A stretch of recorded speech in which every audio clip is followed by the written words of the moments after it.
Untuk Ramadan tetap dilaksanakan. Jadi kalau sekolah masuk, maka program makan bergizi tetap dilaksanakan. Tetapi mekanismenya berbeda seperti hari biasa, di mana kita akan berikan makan bergizi itu untuk dibawa pulang. Ya, jadi untuk yang puasa bisa dimakan saat buka, untuk yang tidak puasa bisa dimakan sembunyi di sekolah atau di rumah.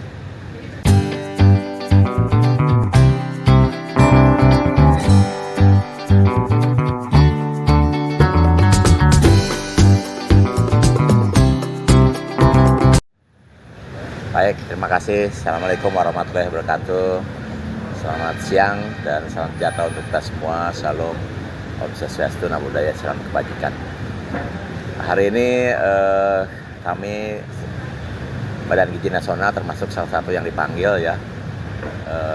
Selain ada Menteri BUMN, Kepala Danantara, Menteri Koperasi dan Wakil Menteri Koperasi, kemudian Wakil Menteri Pertanian, kemudian juga ada Direktur Utama Agrinas, Direktur Utama Jaladri, dan Direktur Utama Agrinas Palma. Jadi pada intinya sebetulnya lebih cocok nanti yang menjelaskan Pak Menteri Koperasi, karena ada keinginan dari Pak Presiden untuk mengimplementasikan dan menghidupkan secara optimal koperasi di Indonesia.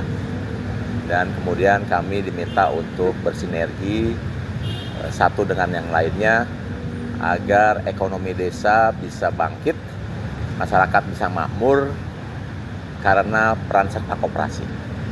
Jadi itu pertemuan hari ini. Nanti mungkin yang lebih jelas yang harus melaporkan Menteri Koperasi dan wakilnya, karena beliau diminta untuk menjadi kepala tim kelompok kerja untuk peningkatan revitalisasi, optimalisasi koperasi. Kalau saya sendiri tadi hanya melaporkan terkait dengan pelaksanaan program makan bergizi yang hari ini alhamdulillah sudah lengkap di 38 provinsi ya, karena yang Papua Tengah baru berjalan hari ini, dan hari ini sudah bertambah 117 satuan pelayanan pemenuhan gizi, sehingga jumlah totalnya saya lupa sebenarnya, sehingga jumlah totalnya takut salah ya,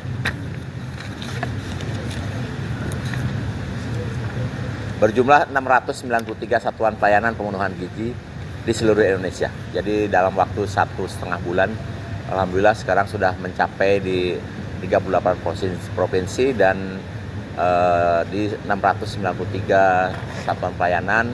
Dan minggu ini insya Allah sudah bisa melayani lebih dari 2 juta penerima manfaat.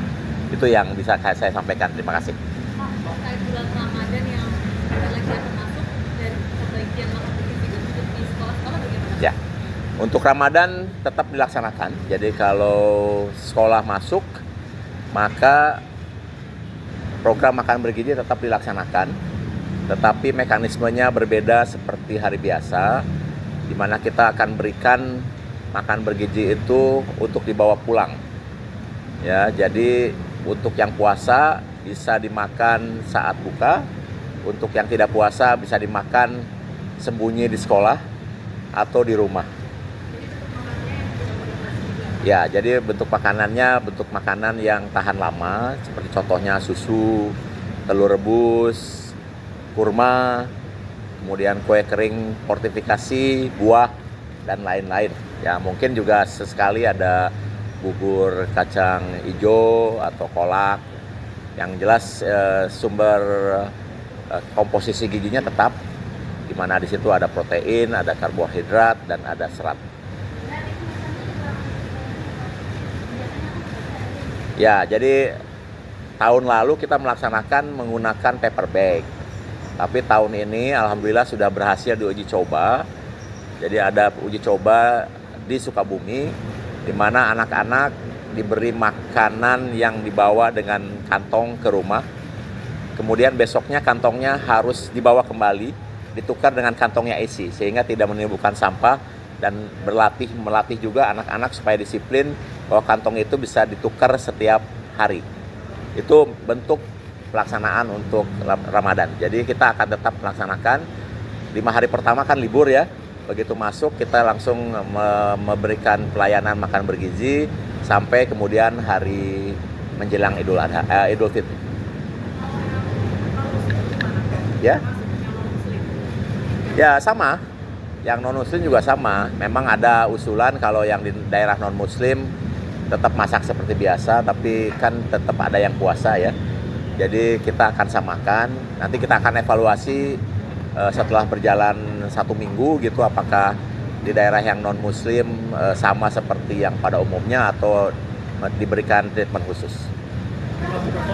Kan kadang-kadang orang tua ini sering menyuguhkan makanan yang manis gitu, dan juga yang minyak ini ke anak-anaknya untuk buka puasa, dan di bawah nggak protek Pak ya, si anak juga tetap terjaga selama bulan Ramadan.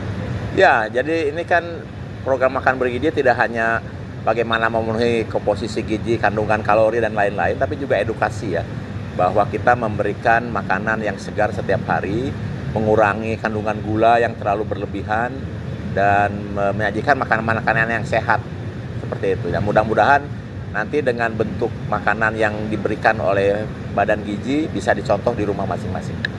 Prof, terkait pasien tambahan anggaran, Prof, kan efisiensi udah mulai dilakukan ya. Tambahan 100 T itu juga bisa segera disalurkan ke Badan Gizi atau gimana? Jadi gini, Badan Gizi sudah memiliki anggaran 71 triliun ya, yang mekanismenya itu sampai April kita melayani 3 juta. Kemudian dari April sampai Agustus akhir itu 6 juta. Kemudian dari Agustus akhir atau September sampai Desember itu antara 15 sampai 17,5 juta. Nah, kemudian karena banyaknya laporan anak-anak yang ingin segera mendapatkan manfaat makan bergizi, maka Bapak Presiden meminta kepada Badan Gizi untuk melakukan percepatan terkait dengan distribusi makan bergizi. Nah, berapa tambahan biaya yang diperlukan jika makan bergizi dipercepat? Mencakup 82,9 juta. Untuk tahun 2025, karena kita sudah memiliki anggaran 71 triliun, maka kita membutuhkan tambahan 25 triliun per bulan jika ingin dilakukan percepatan menyangkut 82,9 juta. Jadi kalau percepatan itu kita lakukan mulai September, maka kita akan butuh 100 triliun. Kalau nanti ternyata bisa dilakukan mulai Oktober, maka tambahannya 75 triliun. Tapi kalau bisa dilakukannya November, ya 50 triliun. Itu pokoknya hitungannya 25 triliun per bulan untuk menjangkau 82,9 juta penerima manfaat pada tahun 2025, karena kita sudah memiliki anggaran 71 triliun. Nanti kalau tahun depan kita butuhnya 28 triliun per bulan. Ya, seperti itu. Jadi gini, ini mungkin perlu saya jelaskan, kesuksesan program makan bergizi itu tergantung dari 3 faktor. 1, anggaran. 2, SDM. 3, infrastruktur. Nah, anggaran sudah tidak perlu didiskusikan karena ini sudah disiapkan oleh pemerintah. Yang kedua, SDM sedang disiapkan. Kami baru mendidik 2.000 dan sedang akan dididik 30.000 lagi. Dan 30.000 yang akan dididik ini baru akan selesai pendidikannya di akhir Juli. Jadi baru akan siap di awal Agustus. Nah, kemudian kita tidak mungkin menugaskan mereka yang baru selesai terus bertugas di Satuan Pelayanan Pemenuhan Gizi.